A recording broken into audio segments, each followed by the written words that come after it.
Bonjour les amis, vous avez devant vous votre ami Monsieur Assamon, l'ami des élèves.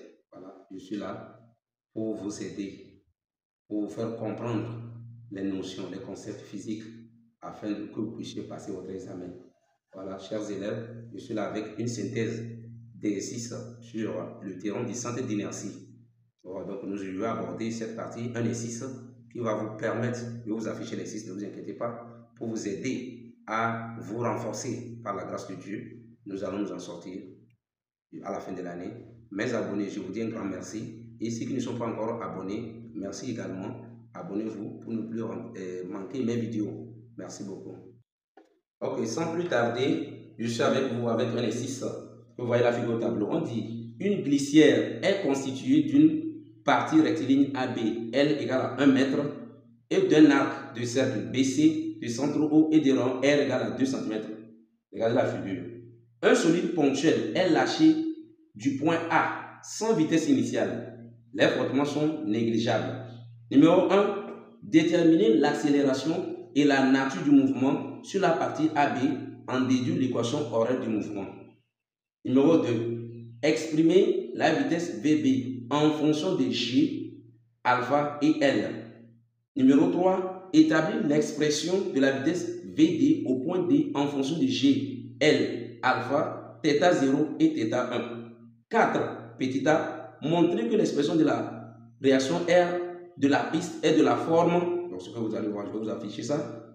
Petit b maintenant, en déduire la vitesse de l'angle θ1 formée par OC-OD lorsque le solide quitte la piste en un point D. Ok, merci. Ok, sans plus tarder, nous allons aborder la première question numéro 1. Calcul de l'accélération. Calcul de l'accélération A. Donc A. C'est très simple de faire l'accélération A. D'abord, avant de faire ça, nous sommes sur un mouvement rectiligne ici d'abord. Donc c'est sur un plan incliné. Donc pour déterminer l'accélération A, on dit toujours le théorème du centre d'inertie. Mais qu'est-ce que ce théorème dit? Dans un référentiel galiléen, la somme des forces extérieures appliquées à un solide est égale au produit de la masse de ce solide par le vecteur accélération. Donc, c'est sur ça que nous allons nous baser pour bien travailler. Mais avant de commencer, nous allons d'abord définir notre repère. Le repère que nous allons définir, c'est un repère terrestre supposé galiléen. Le système, c'est quoi? C'est le solide, la bille, ou bien une glissière que nous avons. Et nous allons maintenant définir un repère orthonormé pour déterminer maintenant les forces. On dit les frottements sont négligeables sur la piste AB. Donc sur toute la piste, les frottements sont négligeables. Alors, quelles sont les forces qui agissent maintenant sur la piste au niveau du plan incliné? D'abord, la question demande à ce qu'on détermine la valeur de l'accélération entre A et B. Donc là, on va calculer de A sur AB, donc sur la piste AB. Donc, comme c'était déjà dit, nous allons appliquer donc le théorème du centre d'inertie. Donc, on va appliquer TCI. TCI, il dit quoi? Somme des forces extérieures est égale à M fois A. Voilà. Donc, avant de faire ça, nous allons faire le bilan des forces. Bilan des forces. Bilan des forces. Nous avons P. P, c'est quoi? Poids du solide. Vous avez le poids du solide. Vous avez R. Réaction de support. Réaction de support. Voilà. Réaction de support. Voilà, c'est tout. Donc, je dis le système, c'est la bille, bilan des forces. Après ça, donc, que devient maintenant le TCI? TCI, ça fait quoi? P plus R égale à MA. Voilà, c'est tout. Allons maintenant représenter ces forces et faire des projections orthogonales. Donc, la projection. Donc, nous allons d'abord définir le repère. Donc, nous allons faire.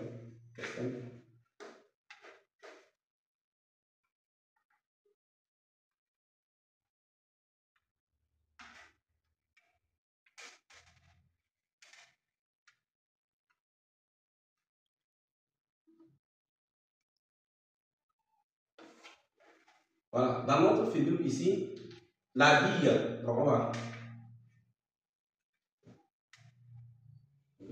juste un peu ici, il n'y a pas de problème. Donc, nous avons ici X, Y. Donc, la bille est considérée comme l'origine de notre repère. La pente est l'axe des X. Nous allons représenter les forces en présence. Nous avons le poids de la bille qui est vertical. Poids de la bille vertical. Donc, P. Nous avons la réaction. Nous avons la réaction qui est donc normale. Voilà. Nous allons déterminer les coordonnées. Alors, nous avons fait une petite démonstration sur la paire de classe de première. L'angle alpha, regardez, le point P et le point B, et ici, forment un triangle rectangle. Déterminons l'angle ici. Donc, ramenons l'angle alpha dans le repère d'étude. Donc, comment ramener l'angle alpha? Alors, ici, vous avez 80 degrés. Donc, ça fait pi demi moins alpha. Cet angle. Maintenant, on veut ramener alpha là-bas. Cherchons l'angle qui est ici. Pour trouver ça, vous savez que le repère est déjà autonomé, 80 degrés. Donc tout ça, ça fait 80 degrés. Alors je fais quoi? Ça fait pi demi moins maintenant.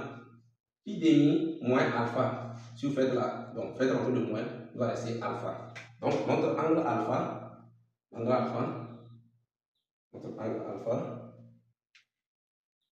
alpha donc se retrouve ici. Et nous allons commencer les projections orthogonales.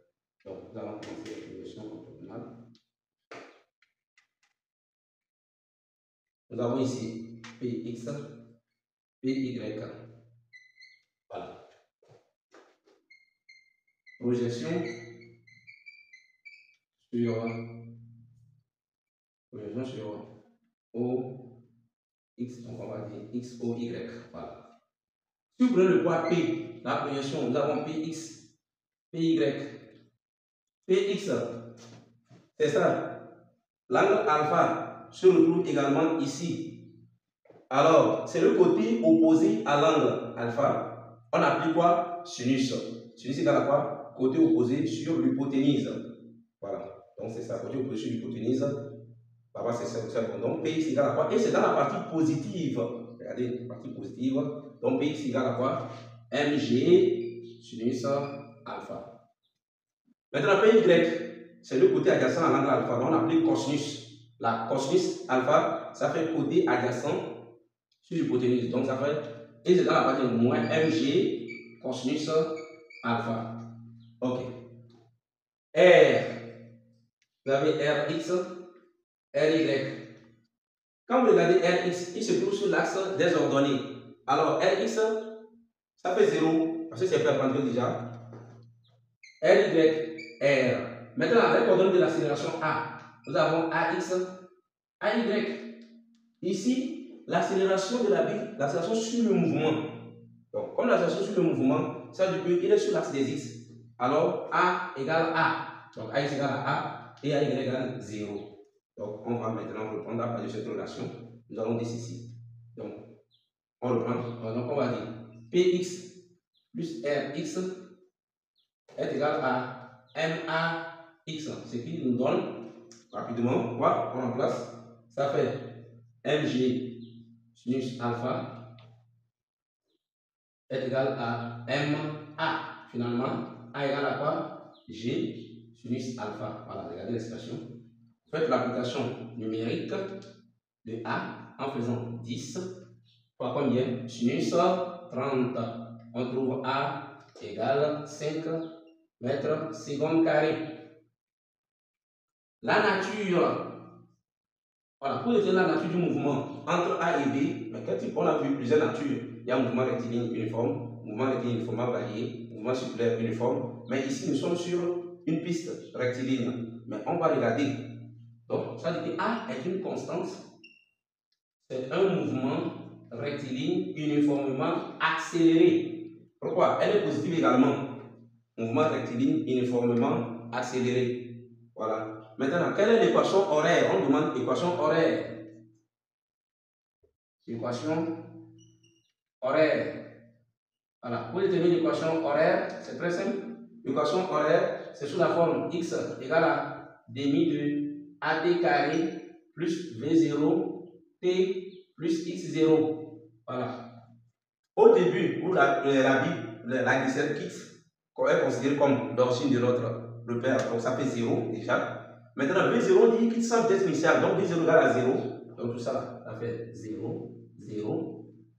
Donc, on va, vous regardez, prenez, on va prendre une capture. Vous prenez une capture d'écran. Ok, on continue. L'équation orale, on s'est dit x est égal à donc demi de at carré. Donc, on avait trouvé a égale à 5. Donc, l'équation horaire, ça fait 2,5 t carré. Voilà, ça c'est fini. La deuxième question maintenant, on demande l'expression de la vitesse VD en fonction de, donc, expression de VB. Voilà. Expression de VB en fonction de quoi? Donc, vous avez G, L et alpha. Voilà. Vous avez deux possibilités pour déterminer cette équation. Vous pouvez appliquer TEC, il n'y a pas de problème. Ou bien appliquer la formule de Torricelli. Donc, la formule très simple. Quelle est cette formule? La formule, c'est ça. La vitesse d'arrivée au carré moins la vitesse initiale au carré égale à 2A fois L. Ça, c'est une formule à utiliser. Ou bien, on peut utiliser TEC. Vous avez deux méthodes pour déterminer l'expression de B, sans souci. Voilà. Alors, la vitesse initiale, donc si on veut remplacer ça, dépendra VB carré moins VA carré est égal à 2A fois AB. Donc, AB égale à L. Or, ça est égal à 0. On peut utiliser cette formule-là. Donc, on peut dire VB carré est égal à. Pourquoi on a utilisé cette formule? Ça peut dépendre, on dit à l'accélération.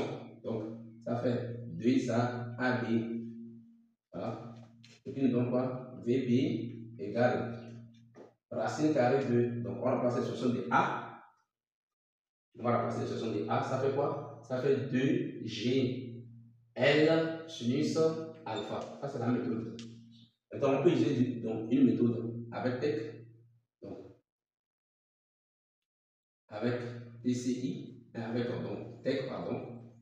TEC, avec TEC, on peut avoir ça. On dit quoi? TEC dit quoi? Non, on peut rappeler le théorème de l'esthétique. La variation de l'esthétique entre des instants est égale à la somme des travaux, à la somme algébrique, pardon, des travaux de toutes les forces extérieures appliquées à ce solide entre ces deux instants. Pour ça, la variation de 2C est égale à somme des forces extérieures.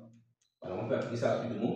Donc, si on vient aller vite, on peut dire demi de M VB carré moins demi de M VA carré est égal. Donc, demi de M VB carré. Maintenant, pour est égal à la somme des travaux, travail du poids. Donc, travail du poids plus travail de R. Voilà, c'est ça, somme des travaux. Or, le solide quitte sans vitesse initiale, alors on vaut ici 0. Donc, ce qu'on va obtenir, donc on aura demi de M VB carré est égal à quoi? La réaction, elle est perpendiculaire au travail. Or, en classe de première, nous disons, lorsque une force F est perpendiculaire au déplacement, elle ne travaille pas. Donc, finalement, 0. Le poids, travail du poids, sur un plan incliné, lorsque celui descend sur un plan incliné, ça fait MGH. Voilà. MGH. Donc, c'est ce qui nous donne finalement BB carré est égal à 2GH. Voilà. Avec H, voilà. Ou H, c'est quoi? C'est la dénivellation. H, c'est la dénivellation. On va la représenter ici. H, c'est la dénivellation entre la position initiale et la position du départ. Donc, c'est le côté opposé à l'angle alpha. On applique sinus, ça fait côté opposé sur l'hypoténuse. Donc, finalement, ça fait L sinus alpha. Donc, VB est égal à racine carrée de 2G L sinus alpha. Voilà, donc, vous avez votre deuxième possibilité pour maîtriser ça. Maintenant, la question numéro 3. La question numéro 3, on dit expression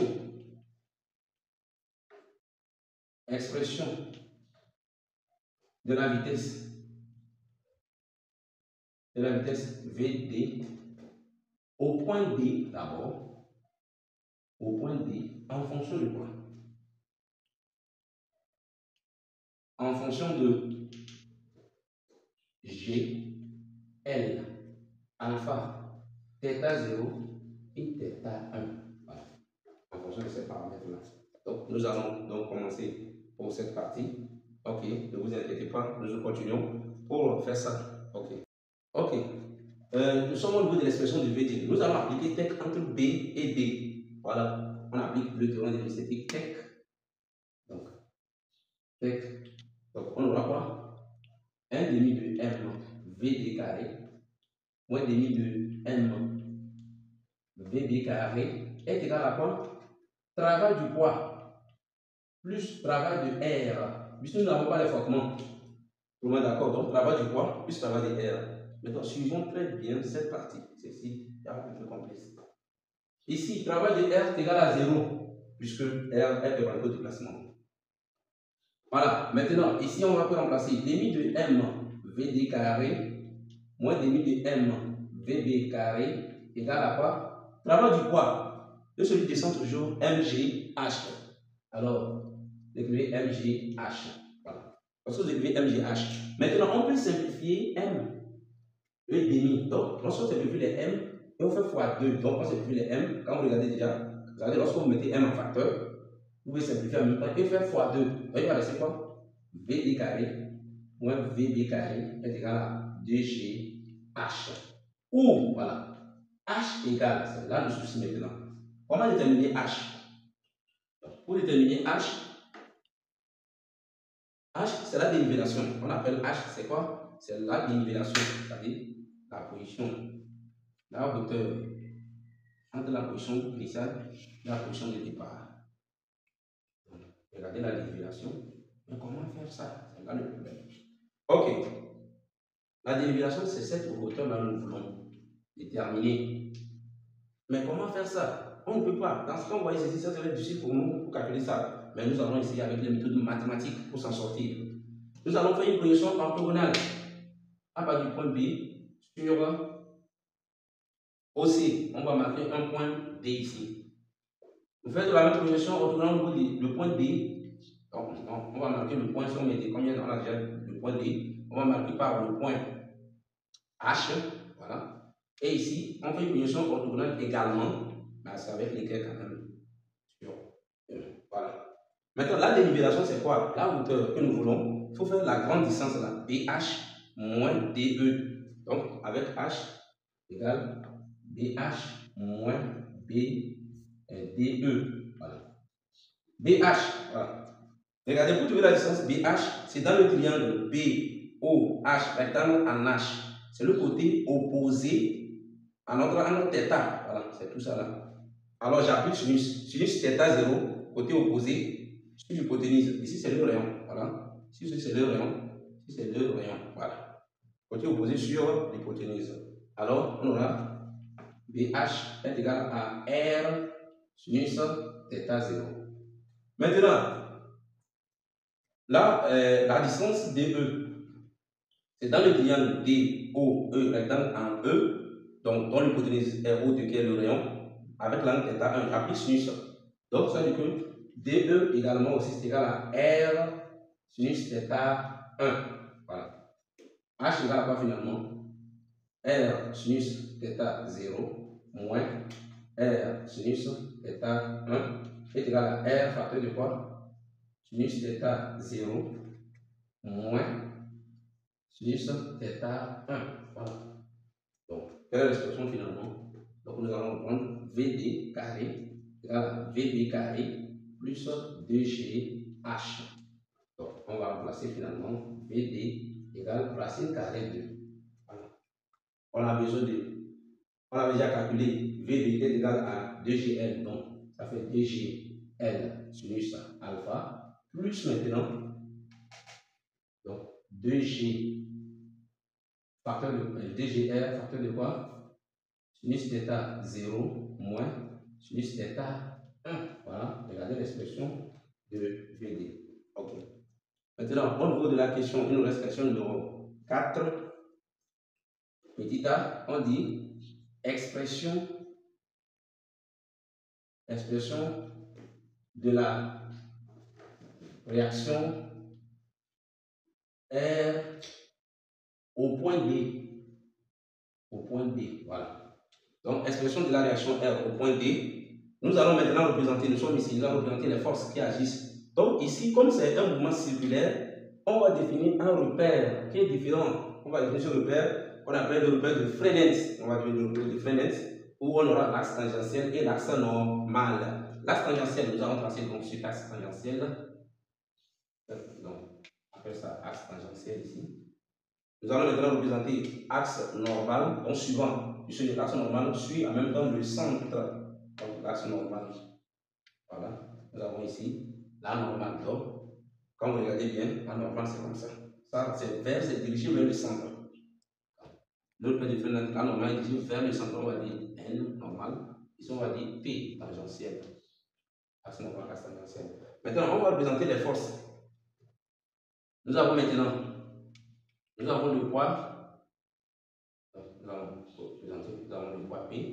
Donc, avec la clé de couleur, nous avons le poids P. Et représenté à ce niveau.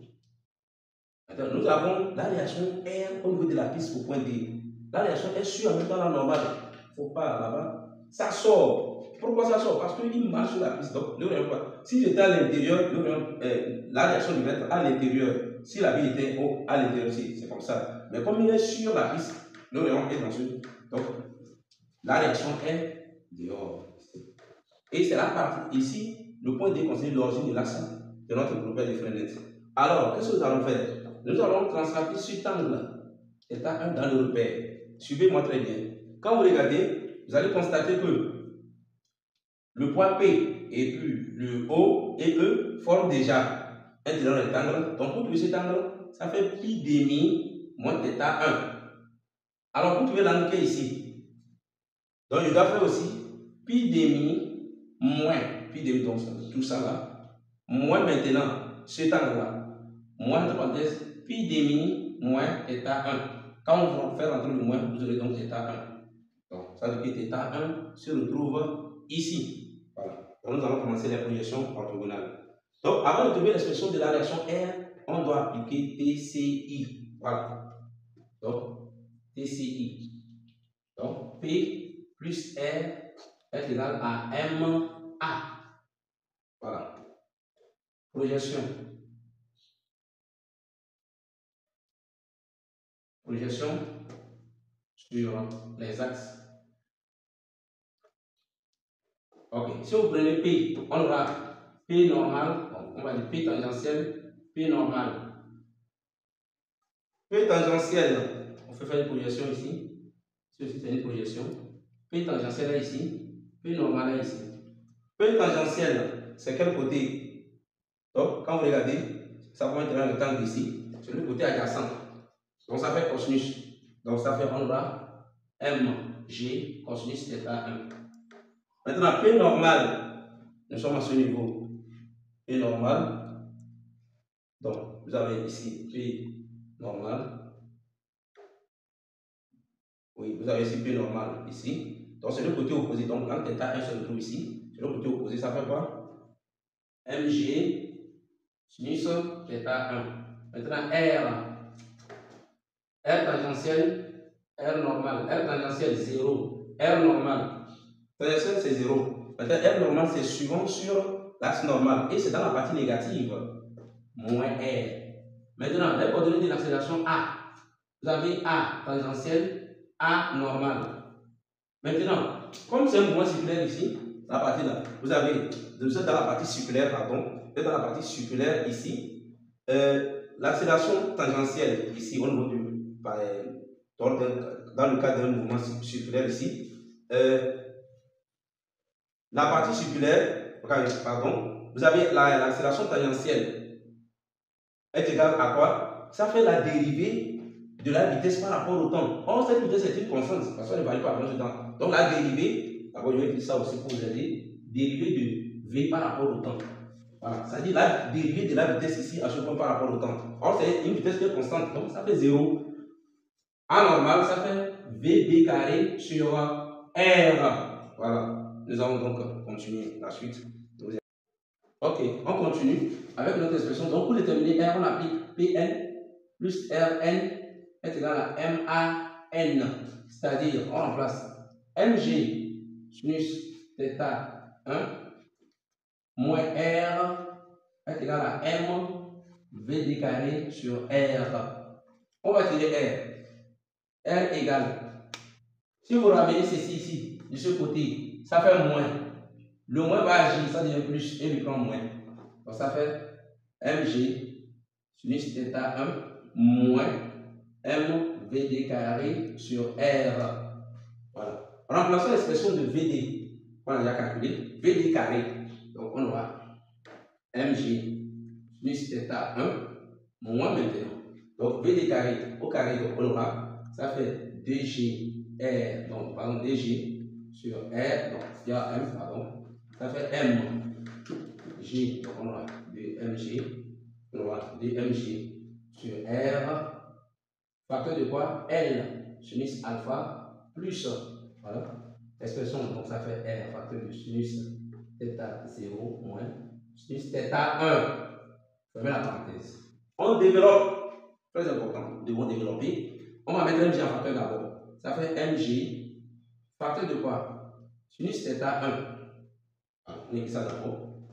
On fait rentrer 2 sur R dedans ici. Moins 2L sur R, sinus alpha d'abord. Parce que j'ai déjà mis mg en facteur. Moins là va agir ici. Maintenant, les 2G, les 2 sur R vont rentrer ici. R vont simplifier. Les R partent. Donc il y aura moins 2 qui va venir agir. Donc ça fait moins 2 sinus θ0. Maintenant, le moins 2 là-bas multiplié le moins, c'est ça devient plus 2 sinus θ0. Mettez les prochains. Voilà.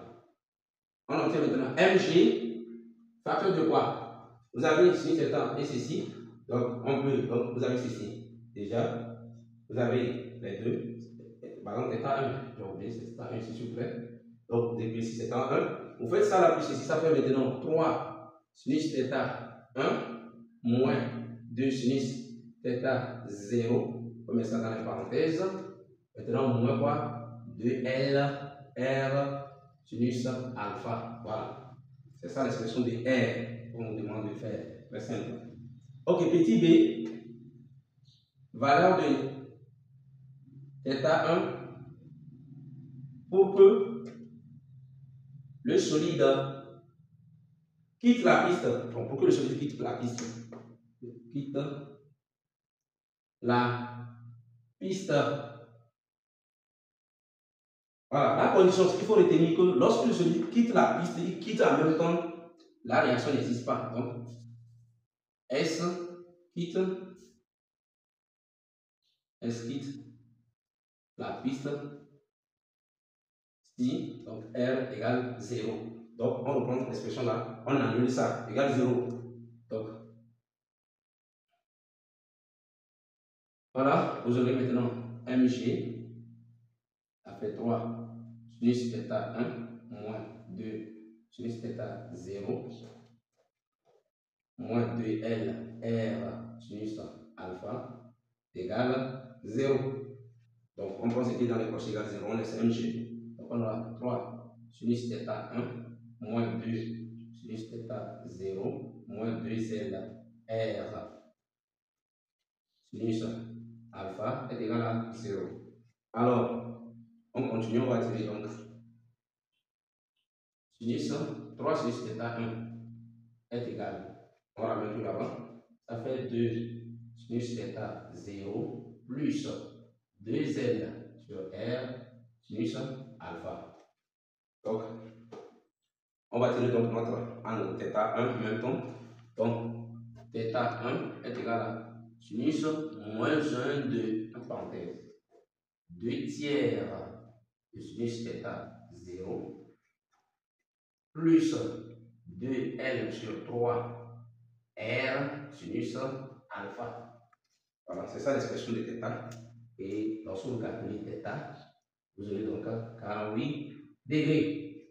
Ok, merci beaucoup. Merci, chers amis. Merci et suivez, vous reprenez cet exercice pour vous renforcer. Merci beaucoup. Si vous avez des questions à me poser, écrivez-moi en commentaire. Abonnez à ma chaîne. Thank you very much.